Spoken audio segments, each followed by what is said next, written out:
Good afternoon, everyone. So I want to start with something simple. The state of Temple Beth is strong. I just really wanted to say that. Honestly, this picture just spoke to me, and it felt like it made sense here. As you heard Rabbi Knight and AJ reflect on, in the world that we live in, where connected, proud, meaningful Jewish living is more critical than ever, our mission is being felt across the congregation in powerful ways.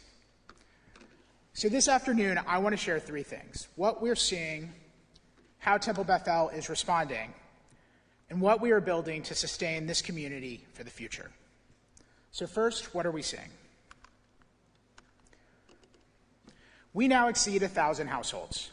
Our religious school, as AJ mentioned, has reached its highest enrollment since the pandemic and has continued a strong upward trajectory year over year for the last several years. This year, the Temple celebrated 50 B'nai Mitzvah, and over 75 teens joined us weekly throughout the year at various programs, whether it was learning together at Hebrew High, building friendships at Liberty, serving as Madrachim in our religious school, tutoring B'nai Mitzvah students, or becoming confirmands in our community. More than 480 people participated in Share Shabbat. These are just a few of the highlights of the year. We've seen strong adult learning, vibrant holiday participation, growing young adult engagement, extraordinary pastoral care, and a community that continues to show up for one another. And our most important growth is not just numerical. Underneath the numbers, more congregants are reaching out for Jewish community.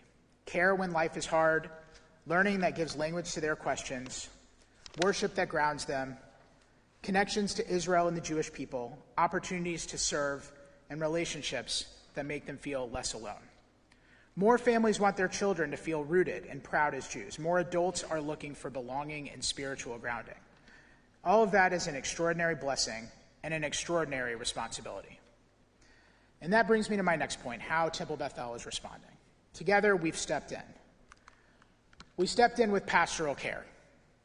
We stepped in with care across the congregation. Our clergy and staff provided more than 700 pastoral touchpoints in the last year.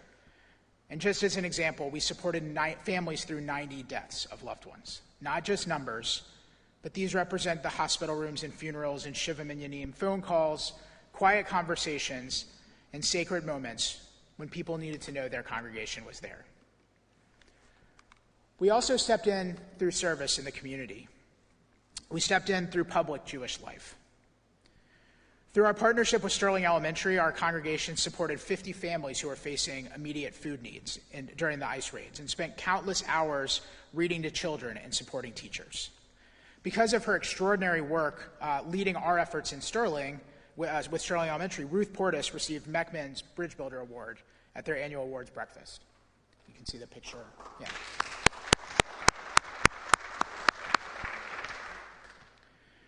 Congregants also showed up through food drives, through coat drives, Abraham's Tent, Pride Outreach, Holocaust education, and other acts of Tikkun Olam in areas of social action led by our Social Justice Committee. At Providence Day School, approximately 300 community members gathered for a Friday night Shabbat experience organized by our congregants with Rabbi Knight, helping Jewish life become visible, proud, and connected to the wider Charlotte community. We also stepped in with Israel. We stepped into the complexity, the learning, and the responsibility of helping Jews in Charlotte stay connected to Israel, to the Jewish people, and to one another at a time when those connections are essential and can sometimes feel hard. Many of us carry Israel with love, grief, fear, pride, frustration, hope, and responsibility. And at Temple Beth we hold all of that. We hosted one of our most prominent Israel scholars in residence to date, the preeminent diplomat and international lawyer Tal Becker, in partnership with the Jewish Federation. We created space for substantive Israel conversations throughout the year, including in a powerful session on Yom Kippur afternoon.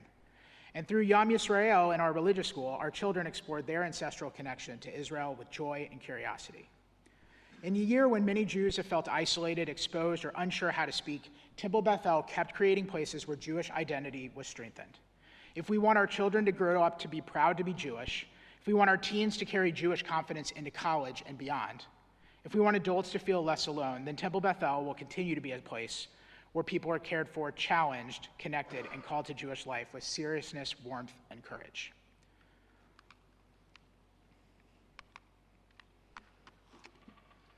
To keep doing this well, we have to continue to build capacity. Healthy organizations don't simply keep adding activity and hope that the center holds. They learn, adapt, and build systems that allow the mission to thrive. Much of that work is not easy to see, or not always easy to see, whether it's staffing, planning, the communications, the facilities, the safety, the technology, or the financial stewardship. This year, we hired Diana Warth as Director of Development. Diana's here somewhere. Hi, Diana. We can clap, sure. We completed an operations management transition. We built a night and weekend hospitality team to increase our programmatic bandwidth. We promoted Madeline White to an expanded communications management role. Congratulations to Madeline. And in the coming year, we will be adding to our pastoral support and engagement teams. These are staffing and organizational updates, but they represent investment in Jewish experiences at Temple Bethel. All of this is about making sure that Temple Bethel is there for you and your family. When you call with a question, when you come from our program, when you invest in our mission, or when life brings celebrations or illnesses, losses or transitions, or uncertainty. The goal is simple, that this congregation is always here to meet you with care, connection, and Jewish grounding, so you never have to walk these moments alone. We also strengthened our systems and infrastructure. We worked with our professional security advisors and the Foundation of Shalom Park Security to revise and reinforce our security and safety policies and procedures and trainings. We are in the process currently of deploying a new camera and access control system, and later this month we expect to begin a restoration and upgrade of our Providence Road Gate. We also formalized facility management and IT partnerships with the Foundation of Shalom Park, and later this year, we expect to begin a major HVAC overhaul, which is something our board, finance committee, and building advisors have been working on for years. I know not all of you came to the meeting to hear about HVAC, IT, and access control, but I know all of you know how much this work matters. Safety matters, reliability matters, and a building full of Jewish life needs systems that support that life. We're also becoming more intentional about learning and improvement, and just a few examples. As AJ mentioned, our education committee is strengthening our feedback and evaluation practices. Our engagement committee is focusing on everything from new members to post-B'nai Mitzvah timelines to the richness of our cohort life. Our strategic planning committee is helping to translate big aspirations into clear goals, ownership, and follow-through, including a new internal system for tracking more than 125 tactical goals that we've already set. Across all of this, we're asking what's working, what our congregation needs, what's changing, and how we align our resources with our mission. Which brings me to finances. Because our budget is one of the clearest expressions of our values, Temple Bethel is financially stable, and with a thoughtful, diligent finance committee led by Steve Friedman, we are budgeting both with confidence and discipline. For the year just ending, we're projected to finish with nearly $3.8 million in revenue against $3.7 million in expenses, ahead of plan by about $100,000. We don't view those dollars as a windfall because they reinforce a broader plan that helps us support our reserves, manage the timing, and make needed operational investment in the years ahead. We are raising before we spend and using today's strength to build tomorrow's capacity. This year also showed real philanthropic momentum. L'chaim Temple Bethel generated approximately $450,000 to support the congregation, allowing us both to support our budget as well as adding $100,000 to our endowment. Our invested assets in our endowment now stand at just over $9 million and will be strengthened by significant leadership pledges to grow that. These results tell us that members and donors believe in what Temple Bethel is becoming and that they're willing to invest in Jewish life, learning, care, security, staff, clergy, and the sacred experiences that make all of this possible. Looking ahead, the board has approved a budget of approximately $4.1 million. It is responsible and forward-looking. It relies on operating resources we have accrued and our objectives for the coming year to make important investments in development, engagement staffing, pastoral care, music and worship, as well as security and HVAC. This is all intentional. After more than 18 months of growth planning, our development committee has launched the Deep Roots Daring Hope, Our Temple, Our Future. a parlor meeting series about our congregation's needs, our plans to meet them, and the resources required to get there. And I would be remiss not to say this directly, as I do every year. If you've not yet made your My Temple commitment, now's a great time to do it. And more importantly, if Temple has shaped your life or your family's life, I hope you'll consider becoming part of our Legacy Society or making an investment in our endowment.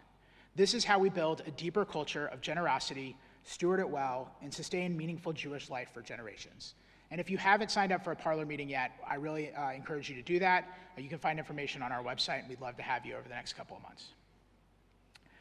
We are focusing on a stronger development function, not because we just want to raise more money, we do, but really because of the impact that it has, to build deeper relationships, to steward the congregation well, to broaden the circle of participation, and to create a durable congregation sustained into the future. Our budget tells us that Jewish learning matters, that pastoral care of our congregation matters, that our worship and our music matter, that our community involvement and Tikkun Olam matter, that safety matters, and that sustaining the clergy, staff, and leadership all matter. And it says that we are choosing to build a future with intention. Our goal is not simply to build a bigger congregation. Growth is a fact, and we are preparing for it. Our goal is to be stronger, more connected, more sustainable, and more courageous. That's what we are building, and it will take all of us. As we look ahead, I feel grateful for the generosity of our congregation and the trust of everyone here and online and across Temple Bethel, who choose community actively, intentionally, and with heart, time and again. I'm grateful for our community partners and the unity of Jewish Charlotte that makes us all stronger. I'm grateful for the leadership of our remarkable clergy, who are truly the best team a congregation could hope for, and grateful for our staff, whose dedication cannot be appreciated and celebrated enough. And finally, I'm grateful for our board and committee leaders and volunteers whose vision and support are paving the way forward. So we are not standing still. With deep roots in sacred responsibility and daring hope, we're building a future of Jewish life together. I look forward to a wonderful year to come with all of you, and I thank you.